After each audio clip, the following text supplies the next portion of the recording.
Nasa mahigit 150 mga profesor, estudyante, government workers at media practitioners ang dumalo sa lecture ni UP Gawad Plaridel 2018 awardee Jessica Soho sa Skills Enhancement Seminar na inorganisa ng University of the Philippines College of Mass Communication.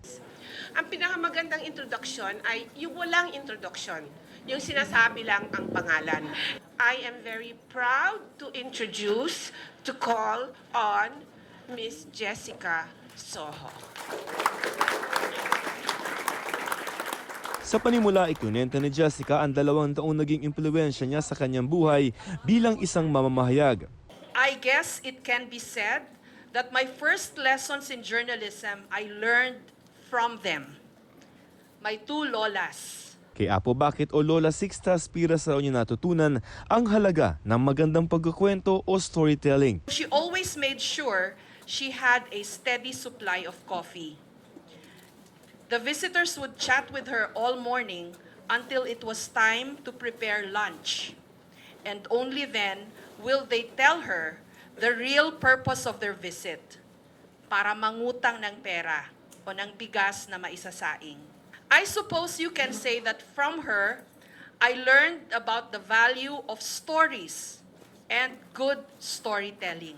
Si Lola Sion o Lola Concepcion Toralba Soho naman, kahit hindi raw nakapag-aral ay nagawang maialis sa hirap ang kanyang pamilya at napagtapos ang 8 anak sa kolehiyo.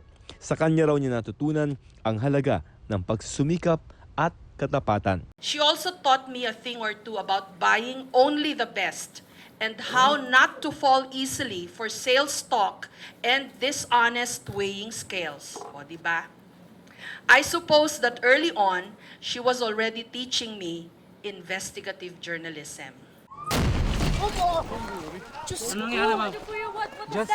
Isa nga si Jessica Soho sa mga tinitingalang personalidad sa larangan ng pamamahayag sa bansa at para sa kanya, ang magaling na mamamahayag ay yung marunong maghanap ng storya na natutunan niya mula sa mga pioneer sa industriya. Mahalaga rin daw para maging isang magaling na storyteller na maging wide reader at masipag na researcher. One thing I have always been consistent on whenever students and our reporters and staff come to me for advice, read.